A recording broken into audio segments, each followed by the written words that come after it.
Jenny Hello. Page. Awesome. I'm sorry I'm No, late. no, listen. When you say sorry, I have to do 10 push ups, so no sorry. Okay, let's go. Shooting it raw? Yes. Shooting it raw.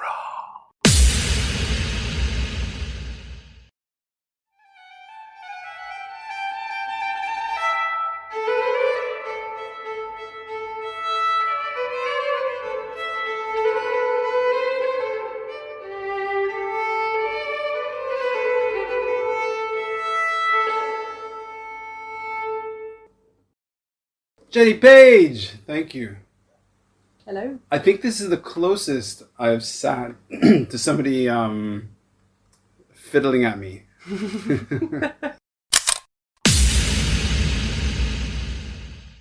Jenny Page, thank you so much. We are on Lamma Island in Hong Kong. It is. Excuse me if I have rivulets of sweat going down because it's 34 degrees outside. Yeah, let's just dive into the photo. Great. So this is what I see. Okay, so I'm going to look at it and decode it and see what I see. So you're in costume. That doesn't look like your real hair. No, I'm definitely wearing a wig. Okay. You're wearing a crimson, blood red dress with underneath. It's like what is the correct term for that blouse? Whatever it is. I should know this. Is it camisole? I've forgotten the actual name, but yeah, it's So this looks like a studio photo. I actually just took that in my home. Oh. I had one of those crazy setups where you put a load of books on a table and you put your phone on the books and hope that it doesn't fall off, and you spend hours trying to get the timer right. Right. Oh, okay. I was doing it as a very gentle kind of promotion for a medieval style gig that I was going to do for my birthday. So it didn't need to be anything professional. But actually, the photo turned out okay, I thought. It's fantastic. Yeah. Well, okay. So the image, you're in the dress. Behind you is like a cream-colored wall. The light's coming from the top. Because of the medieval dress, it looks like a period piece kind of setup. Yeah. You're holding your fiddle. You're looking kind of down. Your face is quite neutral. Your hand is actually just blurry enough to suggest that you're actually playing. I was actually playing. In fact, I was playing the tune that I just started here Oh. now. It's an Italian medieval tune called Saltarello. Okay. And it was a dance. And this is one of the tunes used for the dance. And it was a court dance in medieval Renaissance Italian courts. Okay. Yeah, so I was playing that one in the photo, just to make it look like I'm actually playing. So it's not too posed. Okay, so but you said this was for your birthday. Yeah, this year, in January, because it's cooler in January, so you can wear the clothes like this in Hong Kong. Sure. My good friends Alex and Sean Softly, who also live on Lamma, and who are two other fantastic fiddlers in Hong Kong, they opened up their rooftop, and with me they learned some Italian, French and British medieval music. Okay. And we put on a mini concert because of COVID and everything. We didn't open it up to the public, really. Just on the roof, people walking by could hear it? I guess they probably could, but we didn't have many people walking past. But we had enough people come to the rooftop. Everyone was being sensible and like keeping social distance and everything. Because January we still had a lot of cases. But yeah, it was nice just to have a small gathering, be able to play the music, and actually everyone that was playing with me, so we had Alex and Sean on guitar and viola, and a friend of mine, Yuko, was playing the barn, the Irish drum. Right. And Chris was on the pipes. Oh, wow. And we were all dressed in, not strictly speaking, authentic medieval clothes, but we were dressed in things that felt like it sort of represented that era. Okay. Because I have a couple of dresses with the long sleeves, so I lent them out to the girls, and then Chris was wearing something that made him look a little bit, a sort of a mixture between a Lord of the Rings elf and a medieval lord. Right. Okay. So I love this. I love the photo. I love being welcomed into your world. I have to describe what's around because the environment is amazing. Okay, so in our exchange, you're like, do you like Tolkien? And I made some silly joke. And what I like is everybody's kind of bent. Everybody's a little bit strange. Everybody's kind of idiosyncratic. Yes. The fact that you went on a roof and you're playing together is beautiful. And I can imagine the setting, wintry, less full-on jungle, but still kind of green and dry brush, but with the hillside behind and the water around. Yeah. But you're in Hong Kong. Yeah. So, which is quite Asian. And then you're playing this music. Yeah. It's a little strange. Well, the wonderful thing about the people I was playing with on the rooftop as well is we're all members of the band Archery, which is traditional tune band. We play British, Canadian folk tunes and some Irish as well. And Archery is made up of 6 people, and we cover 3 different continents. We all met in Hong Kong. Oh, wow. Apart from the Canadian couple, they're married. They met in Canada. But yeah, we've got 2 guys from Canada, 1 from the US, 1 from Japan. Okay. And then the piper is from Hong Kong. Oh, wow. And then I'm English. Okay. And I love that I moved to Asia and found people that not only do they like the same kind of music as me, but they all play the same tunes, and if we don't know the same tunes, we learn them, and we'll have sessions. Sure. Not jam sessions, but tune sessions. I know for anyone that isn't completely aware, jam session, like maybe you'll turn up and anything could happen, any instruments could be there. Tune sessions, it tends to be more folk musicians turning up to specifically play tunes. Yeah, more structured. Yeah, a little bit, yeah. And we'll do that often, and it's just awesome being in Hong Kong, and I think it's the reason that I'm still here.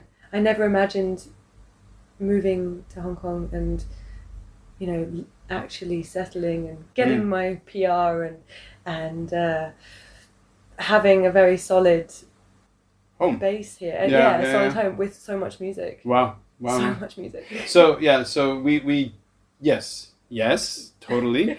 we drifted off from the environment because we're in your room and it's like there's a harp behind me. Yeah. There's a harp. What is that That's called? A lyre. A lyre. Sorry, a lyre. Yes, Yeah. right. There are 2 lyres in the room. One's made out of wood. As you promised, you have several bottles of gin. Yeah. I like my gin. There are lots of books. Terry Pratchett, a few plants, very nice. A mirror, a exercise bike, some hangers. That's my punk band. Okay, so there's a poster on the wall that says Bali Chunder. Yes. What's the story of? Am I saying it wrong? How would I say it that correctly? is exactly how Bali you should say it. Chunder. Bali Chunder, yeah, Bali- Bali Chunder. Okay, what is Bali Chunder? Well, Bali is a word that you'll often find in Irish towns. Like, Right. did you ever see the TV show Bali Kiss Angel? No. No, okay. That was a big one in Britain when I was growing up. Bali, yeah. Okay, sure. Think Irish town. Okay, town. Because we're an Irish, folk punk band. We started off just doing Irish stuff, but now we do all sorts. And then Chunder, meaning to throw up. Yeah. So I guess it translates as to Puke Town. Yeah. Well, how old is this? The poster, and how old is the band? The band started. That's a good question. We've been going for maybe 4 or 5 years. Also in Hong Kong. Yeah. So Full on. there's a great punk scene in Hong Kong, and 2 members of one of the punk bands called Defiant Scum, which unfortunately no longer is going. I know, a great name, right? No, but it's like the what's it called? Monty Python, when they're talking about like football teams or whatever. It's like all these crazy names. And you're just like, right, okay, so Defiant Scum, go on. Defiant Scum, great punk band in Hong Kong. The three of the members, Marcus, Murray, and Pierre, they are good friends of mine, and Murray and Pierre decided they wanted to go down the folk punk route, like do some of that, something similar to the Pogues, but even more crazy. Okay. And they put together a ragtag band of musicians, and who was it to begin with? It was a guy called James on banjo, and Jimmy on. It has to be bass. Jimmy. You had to have Jimmy and James. Yeah, right. Sure. Yeah. Sure. And actually, Jimmy is the bassist in Arbery as well. Okay. So I get to be in 2 bands with him, which is nice. How many bands are you in? That's a good question. Arbery, Over the Border, Bali Chunder, Nagan Egypt, and then I play with an accordion player, and I play with a guitarist as well. Quite a lot. Six things going on. Well, when I sent you a message, you're like, "Oh, I'm having a mental weekend because it's gigs all weekend." I was like, "That is the best." That's true. That's true. That's great. Yeah. Okay, so let's go back to this photograph. How is that opening a door you want to talk to? So I have, for quite a lot of my life, had the mentality that if you're going to do something, it has to be done properly. And it's taken me a long time to figure out how to make that work for me. Because especially with my degree being in folk and traditional music. Where's your coffee? Have more. Take another sip. You very nicely agreed to join me at like 7 a.m. or whatever time it is right now. Feel free to sputter. It's good. Okay. And obviously on this degree we're learning a lot about traditional music of the British Isles, and we learn a lot about authenticity, and actually that came into so many of my modules on my degree, this idea of authenticity in music, in life in general. Like it was one of the philosophical things I remember actually looking at in some of my modules. And I have always just been very aware of how a lot of musicians, particularly folk musicians in the UK, really do work very hard on their research. They're always looking for new music in the UK to bring to audiences, but keeping it traditional, keeping it authentic. Right. And I have always admired that, and I love it. I do. But there's just so much else going on in my head. I want to do this, I want to do this. But I've been so worried about how other people will react to that. Okay. Maybe there will be people turning around and saying, "Oh, but you haven't done this, or you haven't done this, or you haven't done this." And I always feel like I haven't researched enough. Okay. And I think that that's my own issues, my own insecurities. And as I've gotten older, and certainly as I've moved to Hong Kong, I've started to just think, why am I putting off doing the things that I want to do because I'm worried about how other people will perceive it? Right. And the medieval night for me was a big step forward, because I don't have authentic medieval instruments. I have played some before in the UK, but I don't have any, especially not here. And I don't necessarily play the tunes exactly how they would have been played. I have done a lot of research. I love reading about, the history of the time and reading about musicians of the time. And I've been very lucky to be able to play with some fantastic musicians in the UK, which I was very happy about. Like one of my teachers on my degree, a guy called Paul Martin, who is he is a medieval piper, and he taught me a lot. I learned so much from him. But I just really wanted to bring that music back and play it with my friends here, but also just have a night where we dress up and, play the music, drink and have fun and just be merry. So in my sort of personal exploration or whatever, this notion of dressing up, which sounds so childish or whatever, but this notion of inhabiting a different persona or exploring, like for example, you getting down to the clothing, which is not perfect, and the music, which is maybe not perfect, but in this situation or setting, not exact. Yeah, exactly. But is it a question of, in terms of that notion of authenticity, is it about honoring the past? Is it about reviving the past? Is it about capturing something lost? What in that really kind of ignites your interest? That's a very good question. I think everyone's idea of authenticity in music probably differs a little bit. So I'm sure some people are coming to it thinking it's about revival, accurate revival. Other people are coming to it thinking it's about keeping it alive. Yeah. And I think for me, it was about, what I was worried was that I wasn't going to be representing it properly. But then I just thought,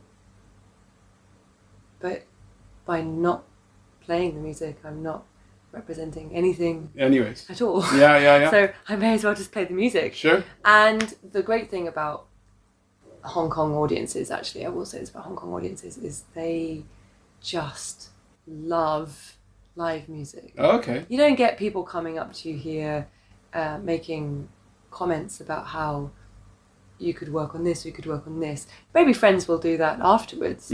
But one lovely thing here is that people just enjoy the live music, especially now with all of the closures and everything. We take what we can get, eh? Yeah. And that was one really lovely thing about the medieval night.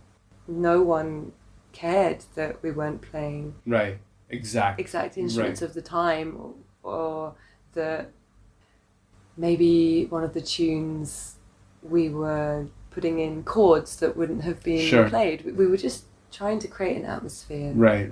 It worked well. Do you feel like it sort of begs to be asked in how you're describing it? And, we're having a conversation face to face, so I can read your face and your body language, whatever. So is the notion of like imposter syndrome something? I have that so massively. What? No.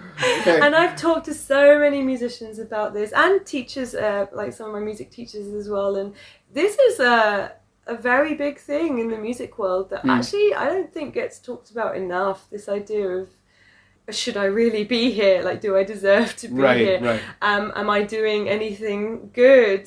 Am I bringing anything to anyone? And certainly you're always going to have gigs that don't go that well. Right. That's just, if you're gigging enough, it's going to happen. Of course. And after those gigs, it can be sure quite, for me, I should say, it could be quite mentally damaging. It was one of the reasons why I thought to myself, am I cut out to be a full-time professional musician? Right. And I made the decision, not lightly, that I was not cut out for full-time. Okay. So I would argue in Hong Kong I'm a part-time professional musician. Like I have my full-time day job and I do the music in the evenings and the weekends. Right. And this is kind of perfect for me because I'm not reliant as much on the income coming into the music. Sure. So I really can take a step back if I need to. And that's been how I've got through the insecurities that I've had. Okay, so the podcast, it's framed around photography, using photographs. But the underlying question is, we have one life. How do we live in a way that we make the most of every second, right? And so by talking to different people, you're the second musician, maybe the first. Everybody's a bit weird, so the first token bonkers person. That's a compliment, kind of. Okay, but so this is kind of how you craft an understanding of your life and of reality, and I'm all about coaching people and helping people feel that whatever they're doing and going through is okay. So when you're saying that, the whole thing about the imposter syndrome and everything, part of it could be because of an age, right? Like, I think when you're younger, you really give a fuck about everything. So shit, I have to get this right. But the older you get, you're like, that I'm just gonna have fun. Or That's definitely happened. Yeah, I mean, I'm glad that I do think about these things, because I do think that it is important to think about the history of music and how far it's come and what it used to be like, the instruments, how they were really played. And I will happily go to say a Baroque or Renaissance performance with musicians playing actual instruments, and the things that they can do to keep this music alive are absolutely superb. It's astounding. It's just that I also wanted to do other things.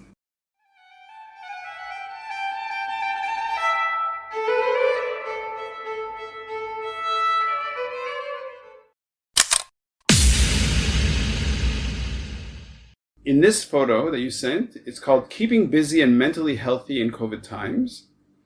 Okay, you're in this incredible space that, if you haven't seen it before, it's quite it's a bit surreal. It's a kind of luxury hotel / art space. I mean, I'm sure it is K12, right? K11 Musea. Okay, sure, K11 Musea. I know that there are a few, but it's the one by the water, the building with all of the green plants down the side of it. Right. And there's a really beautiful building. It's amazing. On the TST side. Yeah. Absolutely amazing. It really is. I'm not the sort of person that goes to malls to spend time, because crowds can sometimes make me feel a little bit agitated. Same, yeah. So sometimes shopping malls in Hong Kong can be bad spaces for me. But this one is just something else. Yeah, it's quite intense. I mean, I think one of the criticisms against it is that it's beautiful, it's luxurious, it's all these amazing things, and it's so crafted.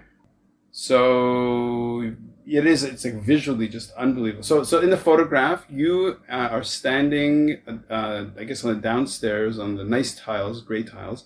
Next to you is a man with a gigantic. Yeah. That's the biggest accordion I've ever seen. It's a humongous accordion. Either that or the guy is tiny. I mean, like, it's so big. And he's mid playing, and you're standing next to him. I was gonna say that you guys are in your fine dress attire. That's it. We had to dress smartly for this gig. Sure. And so you're playing downstairs, just to the public. Yeah, anyone who is happens to be wandering around the mall. COVID times. Yeah. You can tell by the masks that in order for us to be able to perform here, we have to be masked at all times. Right. So, which means no oboe for me, which is a shame, but I do like playing the violin. Okay. So, are you drifting away from the violin? No, I wouldn't say drifting away. No, to be honest, I kind of drifted away from the oboe. Oh. The oboe was my inseparable instrument. That's why I included the last photo. Okay. Of me with my oboe. Oh, a bit of foreshadowing. Yeah. Very nice. I definitely drifted away from the oboe, which shocked me a lot, and I'm trying to drift back towards the oboe. Okay. How long, when you have these gigs, how long were you playing for? So this one is a bit different from your average gig. We would play for 15 minutes and then take a break. Okay. Play for another 15 minutes. Take a break. Another 15 minutes, take a break, another 15 minutes. So 2 hours, but wow. 15 minutes of playing, 15 minutes break. Always in the same spot or moving around?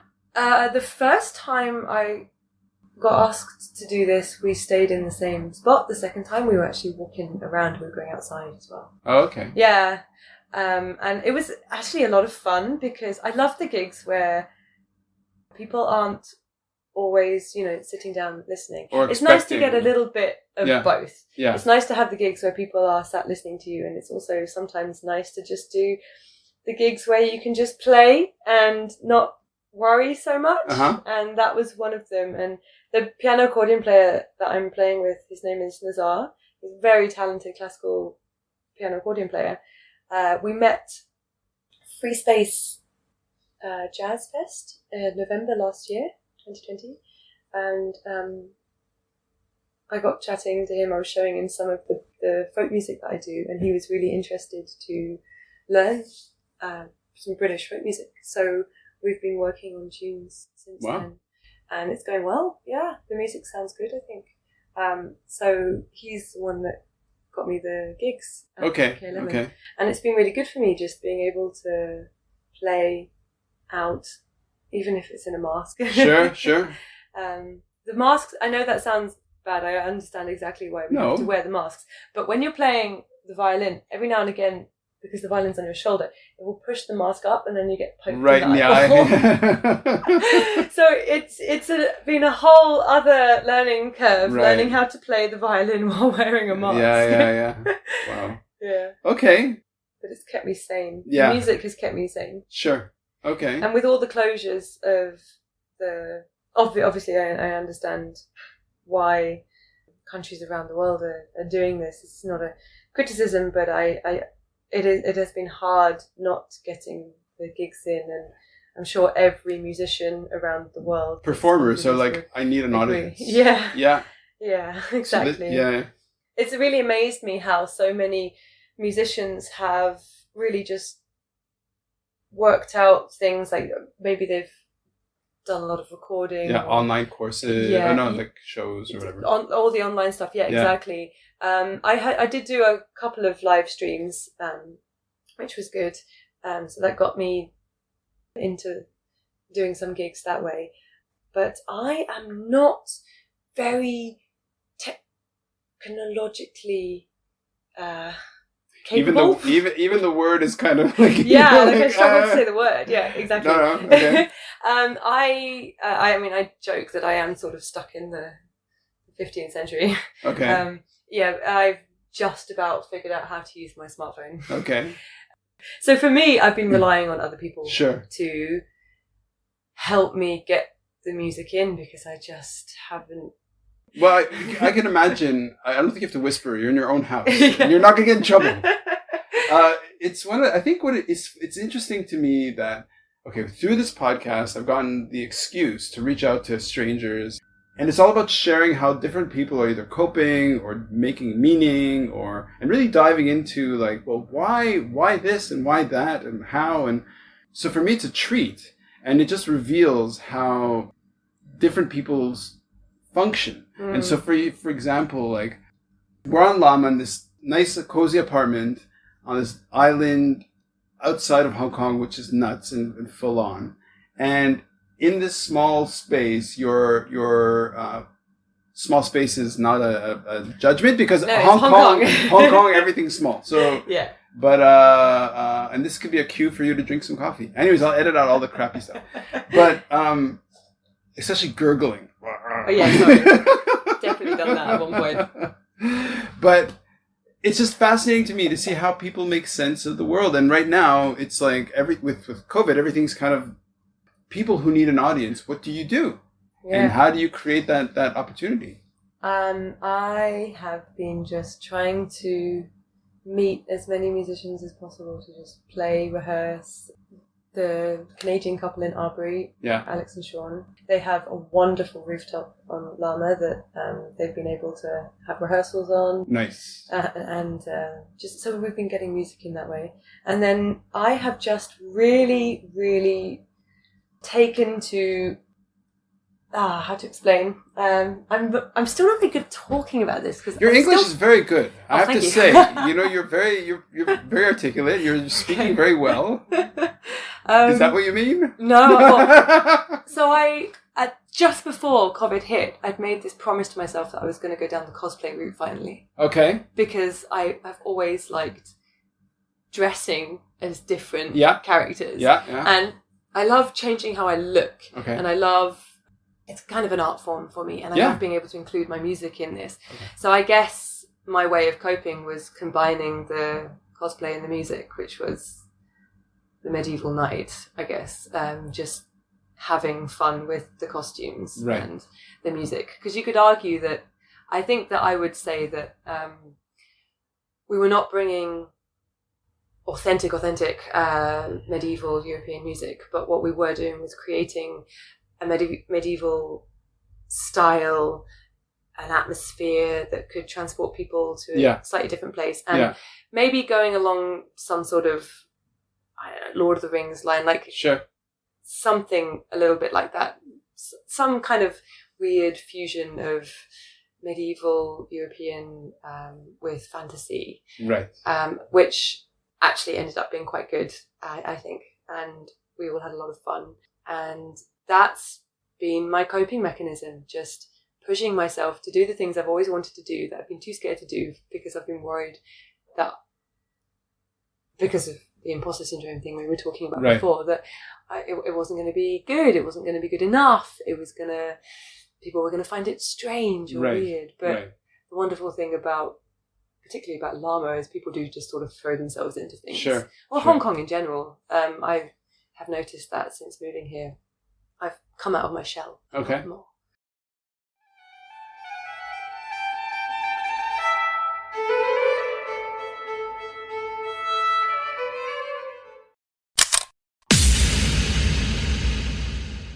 Okay, this is a sharp turn from the previous conversation. Yes. In that we're talking about you in music, coping, and then in this photograph, can't see your face.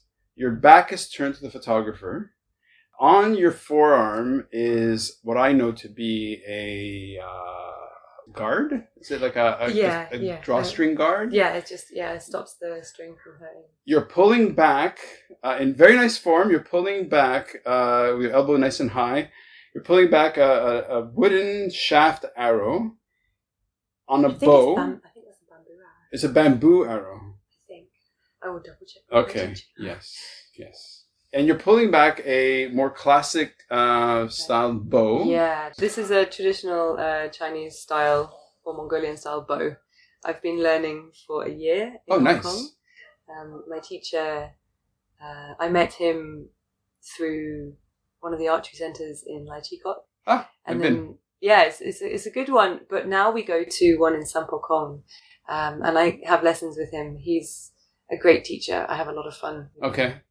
And yeah, this ties in with what we were talking about, coping and finding coping methods during 2020 and 2021. Yeah. And I just needed something to help me regulate myself, help me regulate my emotions. I was getting so stressed, and there was not a lot of music happening, and this was my realization that gigs had kind of been my crash mat, Sure. That when things were going wrong in my life, I wasn't necessarily dealing with it like I should be, because gigs were keeping me going, giving me energy, keeping me high. Yeah.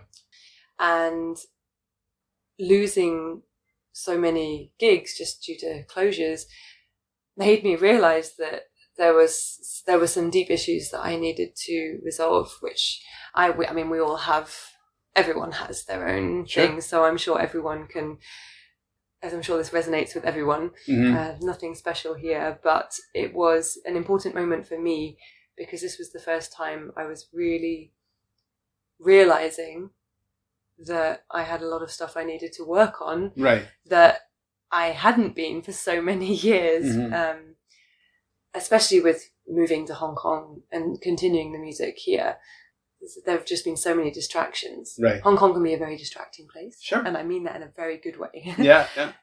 And so I was trying yoga, meditation, things like this. And I'm sure if I go back to it and keep trying, I can succeed. But it just wasn't right for me at that time. Going it back wasn't to working. it being what, yoga? Meditation? Yoga and meditation.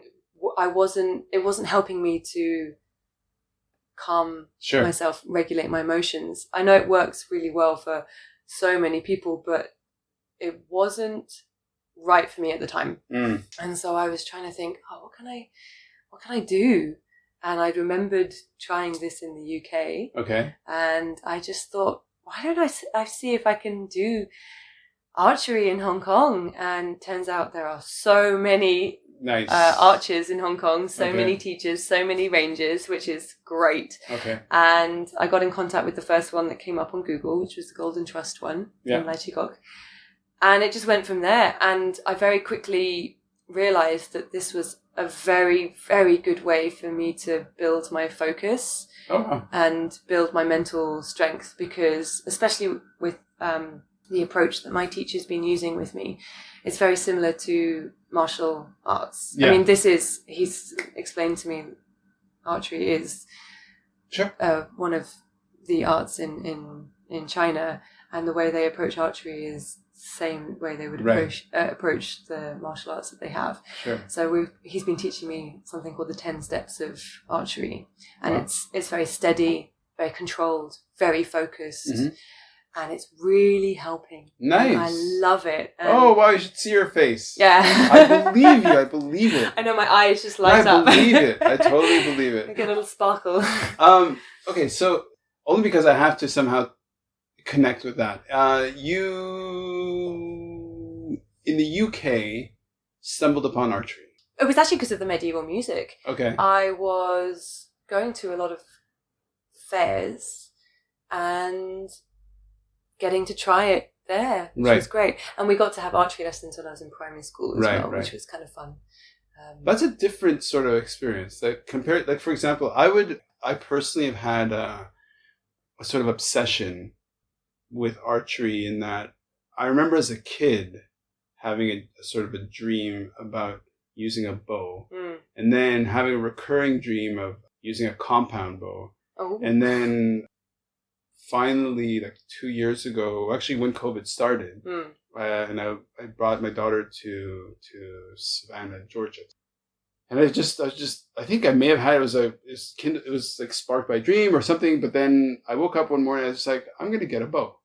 And I haven't touched the bow, nothing. And so I ended up getting this really, really nice bow, and just slowly getting into archery as well. And having gone to the range in like Chicago, and not traditional. You were using recurve or compound? It was a compound. You're using compound. Yeah, I mean, I haven't tried compound. Well, okay, if you can pull it back, it's very strong. But yes, imagine. But yeah, but one of the things, if we're going to talk about imposter syndrome, in which I'm an imposter at 99% of things in the world, I would not associate archery with a meditative, calming, focusing thing. So, like, let me understand that. Why, how? Because it's all about... okay, so let me explain it through the way I approach trying to hit the bullseye, like in the middle of the target. If I am aiming, trying to get exactly in the middle, I'm never going to hit that. If I'm aiming only by looking at the target and just trying to hit that, it just doesn't happen. It's all about your body. It's all about doing the technique spot on. And the actual aiming with the eye is almost, for me, it feels almost secondary. Yeah, which no, I understand sounds kind of crazy, but... I understand it totally. Yeah, and so I am more likely to be hitting that yellow or gold, or when we use the traditional Chinese ones, I think it's a tiger's face. The target, I mean. I am more likely to be grouping well and hitting close to the middle if I am focused on my breathing, my strength in my arms, holding the bow properly, not overextending, and or not making sure that I'm anchoring in the same place. If anyone doesn't know what I mean by that, it's when you draw the arrow back, you want to make sure you are drawing it back to the same place every time. So you choose like a spot. When I'm drawing back in my face, it tends to be around my cheekbone. Sure. But I've also been learning how to aim lower. So I'm bringing it closer to my heart. And if I'm doing all of this and really aware of my body, then the arrow flies straight. Sure.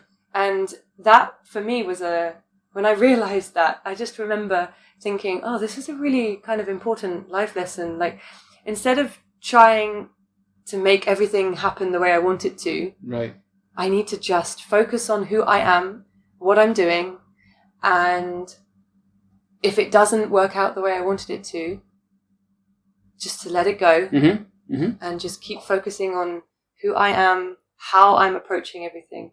And so archery kind of was this light bulb moment that archery gave me on how to find more inner peace in Right. my own life.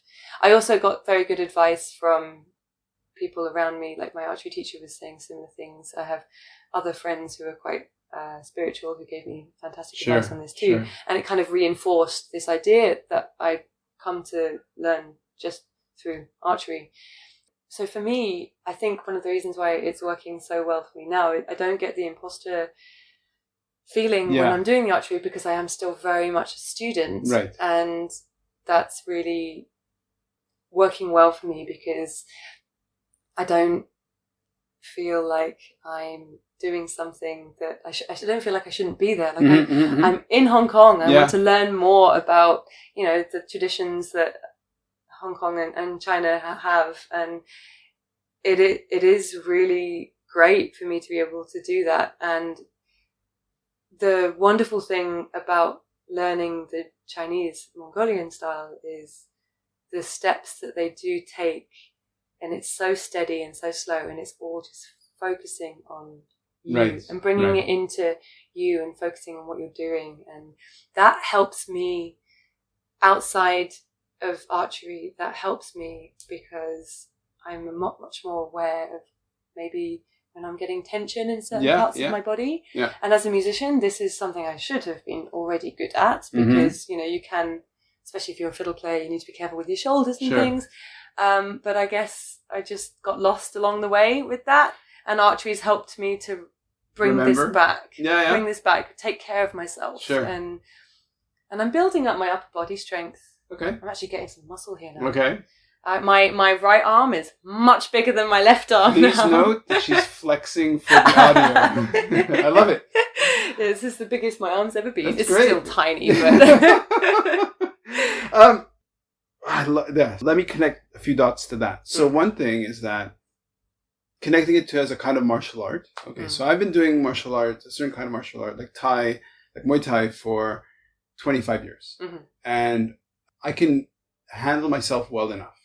But I would never say that I have a mastery of it in the sense that I would always say that I'm a student. I'm a student with 25 years of experience. Yeah.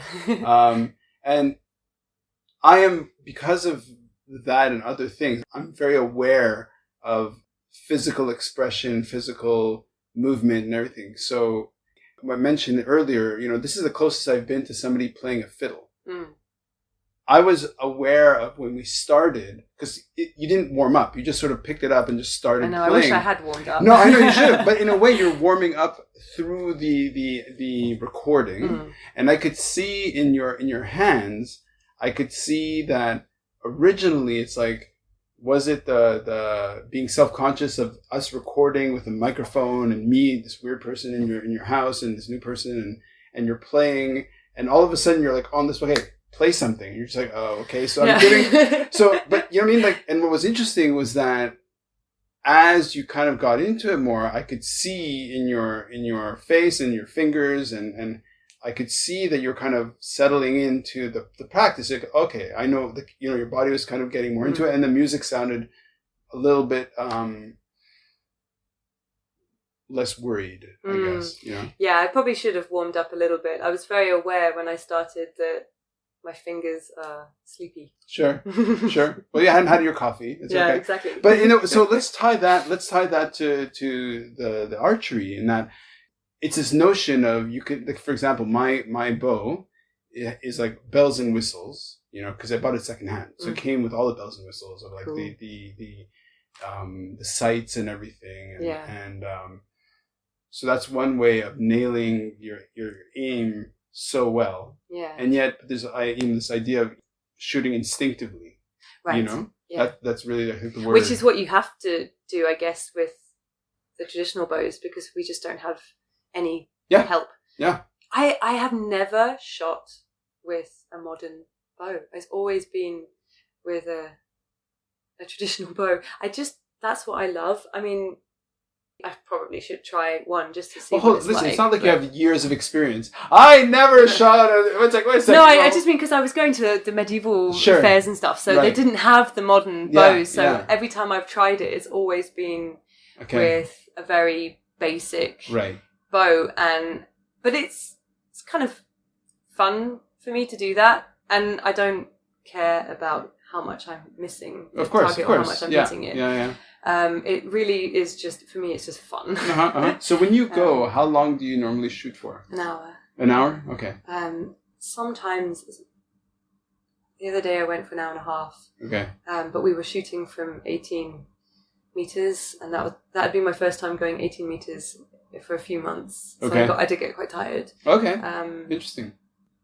Yeah, I slowly built up to 18 meters, but then I had some friends join the lessons, which is really nice. It's nice to be able to share it with someone as well. It kind of brought even more energy to the lessons. Because I'm still focused on myself, but it's also nice to just every now and again break that and just have a conversation. Well, we're social chat. animals. Exactly. So.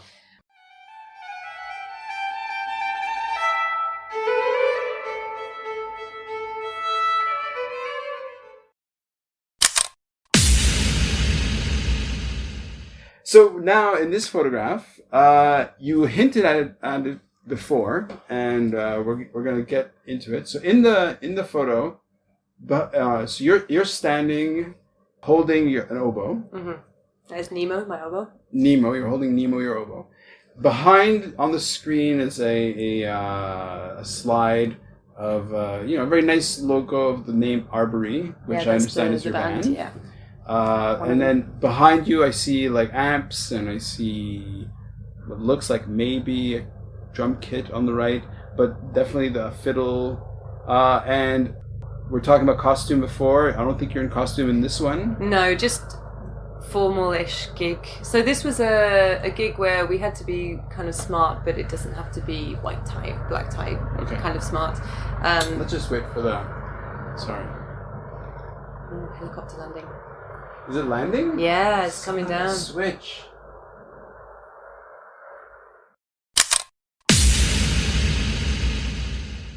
As a performer, I should be doing this regularly. Yeah.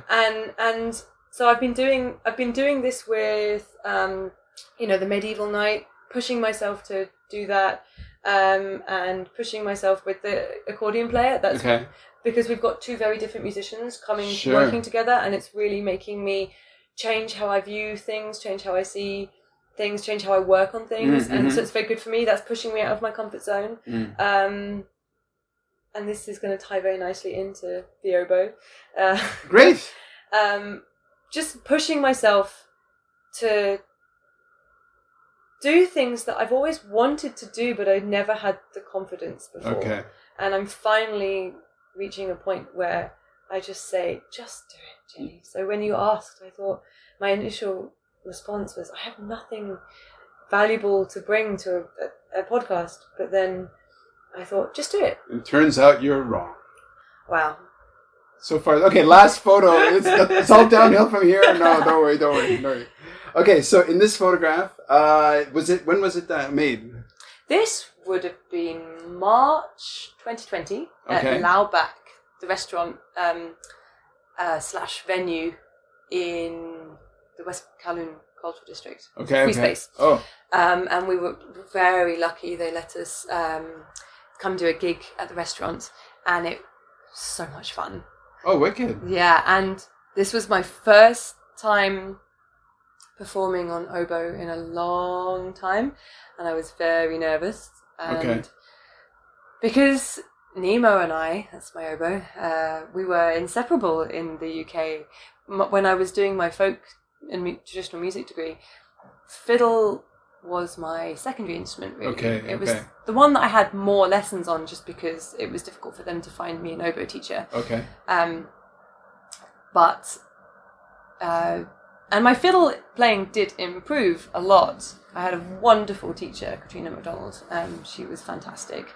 She really helped me to become much more confident with my playing. Right. So I left the degree a completely different fiddler in amazing ways. Sure. But definitely oboe was the one that I felt confident on. It was the one that I would want to play more. Right. I identified more as an oboist than I did a violin player or a fiddler. All of my friends from university, they'll tell you, that was It was just a part of me. Right. I hadn't. Well, you named it. I mean, like, Well, yeah, it's got a name. You know, so it's like it's He has a name. obviously. It's actually a he. He has a name. He has a name. Okay. Yeah. And every gig I did, he would be with me. We would be doing the gig together. Right. Whereas now, most of my gigs in Hong Kong, it's the fiddle and the oboe is the secondary instrument. Does the fiddle have a name? No. See, the fiddle doesn't have a name, but your oboe does. I know. That's an interval. Okay, so like, okay. I mean, is it pop psychology that I have these conversations and like, oh, what does this mean? And then it was, oh, what? So, so here we have you moving to Hong Kong, in a way, shaping yourself to the opportunities that come up here. Some of them require a fiddle. Some of them require living on or off Lamma. Some, you're taking these jobs, and then you decide. Like earlier, you mentioned it, I only mention it because you said it in a way that made me notice. Where you said, I consciously decided not to be a full-time musician. Yeah. Right. So, and I could see on your face that was a decision of some importance, and so. Now, as you're evolving through COVID, as you're growing yourself, you suddenly rediscover Nemo, right? Yeah, I just reached a point where I thought, if I don't start playing again now, I may never play the oboe again. Right. I have a wonderful friend from university whose mother, also a lovely friend of mine, she would give us teaching work at her school every summer, and she used to play the oboe. Oh. And I remember her telling me that she just stopped playing one day and just never picked it up. And British me at that point, I'm still British, but like the girl that was living in the UK before moving to Hong Kong couldn't imagine ever not playing the oboe. Okay. And then I moved here, and it just, for various different reasons, owing to weather in the summer, because a lot of gigs are outside. It's so hot. Right. I did play it with a piper when I first moved here, same piper that's in Arbury, Chris. And I kind of would get very lightheaded. I actually think I fainted one time. Oh, wow. Because the oboe is, there's a lot of pressure to play the oboe. And when it's this hot and this humid, that's not a great combination. So indoors with air conditioning, much easier. But a lot of the gigs I was getting were in bars. Right, and right. The oboe just gets lost, or miking it up is difficult, and it just didn't seem to. It wasn't wanted by a lot of the people that I was playing with. I don't mean that in a bad way. It's just I made it sound really terrible. No. It's funny. Poor Nemo. I know. Yeah. We have to start a Nemo fan club. Like with the punk band, for example. I think I made a joke one time where I was like, I'm going to bring my oboe, and they will just look at me like I'm crazy, a nutter. So how I guess you'd have to be a musician in a punk band, in a folk punk band, to get that, to understand why that's even a thing, or how that could be a thing. Okay. Yeah, so with the oboe, I just wasn't playing it as much, and then it just kind of got put away in a case, and then all the gigs were being done on fiddle, and I, next thing you know, 5 years has passed, and I haven't played. And interestingly, this meant that I kind of I kind of discovered who I am without the oboe, because I think we'd been so inseparable in the UK. I kind of identified myself through an instrument, and I don't really think that's healthy. Moving to Hong Kong, I've been able to find out who I actually am without the music, and be okay with who I am. Right. Eventually, I'm getting there. But isn't that a trajectory or a journey or a path that that we all, like, to a certain extent, you have the sense of self, especially when you come out of university.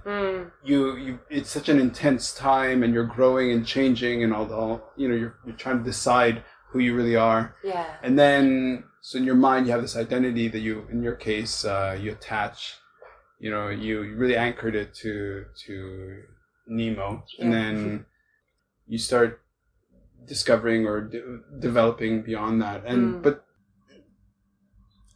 how, okay, if you were to find a thread leading from the UK, following you along, oboe, violin, living on Lamma, performing, not having your audiences, the isolation, in a way, like, it's really interesting that as a performer, you depend, and I love the way you describe it, like your crash pad. Like I've done rock climbing. So your crash pad is the audience, right? Which is so interesting to use that word. And then, but the thing that really you found such deep resonance, pun intended, is that is through archery. Yeah. And so, which is very solitary.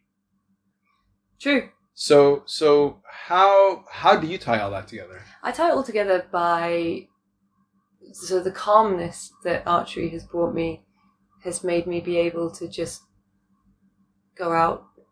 And so, for example, now that Hong Kong is doing okay with the cases, I think we haven't had any like 40 local days ones. or whatever. Yeah, it's just been imported, right? Yeah. So, sticking with all the guidelines, of course, doing the, 6 people at a table now? Or like, basically whatever the bars or the restaurants tell us is allowed, we're sticking to the rules. But just being able to go out and socialise, but being able to do that as a sane person. Because before I moved to Lamma, I was in new territories and I wasn't seeing people, and I was still going into work. My school was still open, but we didn't have the kids there. Okay. And the teaching staff was we were all social distancing. So Right. only half the school was in. We're a tiny school. So we've got, I think, our staff number is 23 people. And in one day, 12 people would be in, and then the other half would be in. And so I was just not seeing anyone. And honestly, I think I forgot how to socialise. Okay, well, there was that impact. Because I wasn't doing the gigs, and I wasn't going out, and I wasn't seeing people. And when I was at work, we were socially distancing.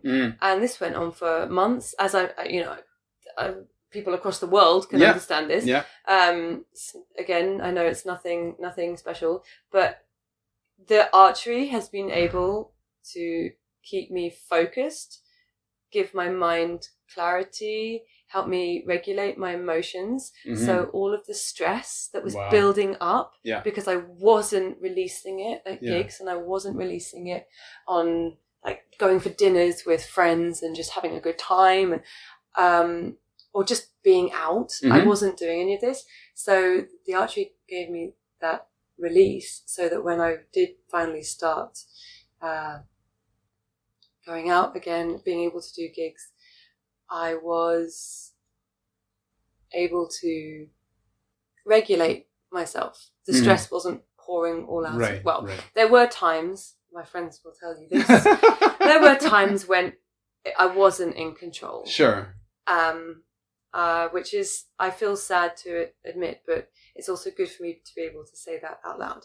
There have been times where I have just been a complete mess. Right. But archery has helped me, and bringing back my oboe skills, all of this has helped me to self-regulate, can keep my emotions controlled, and I'm doing much better now, especially since moving to Lamma. Right. Doing much better now. And so I'm able to actually go out and enjoy the relaxed measures now. Sure. Without worrying that I'm going to, I don't know, just start crying or something, or like get a bit overwhelmed. Yeah. Like with the gig in the mall, I remember the first time I did it, I was genuinely worried that I was going to get overwhelmed, because there were so many people around. Yeah. No, I understand. But actually, the K-level mall is fine. It's really not that crowded. And when you're playing there, you have members of the staff walking around, making sure people don't come too close. So actually, it was quite nice. Nice.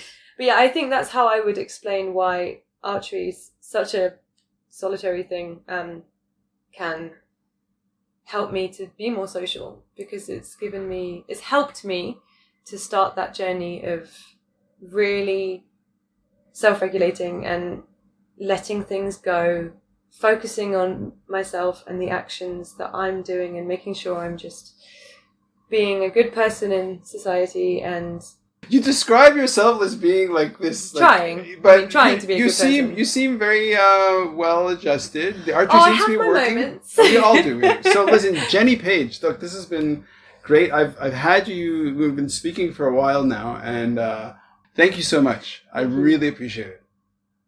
I'm glad I pushed myself to do this. Shooting it raw? Yes, shooting it raw.